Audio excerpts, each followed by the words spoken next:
come. Hi, Paris. What are you doing there? Hi. Hi, baby. Hi. Hello. What are you doing up there? Huh?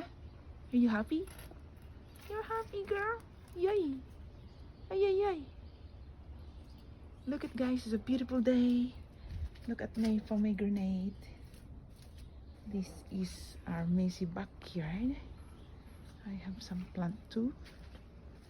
Here, look at my lime, like we call it calamansi. There's too many fruits there. I have some, this, my fig. Fig. Is it called fig? F-I-G. That's it. Happy Friday, guys. Thanks for watching.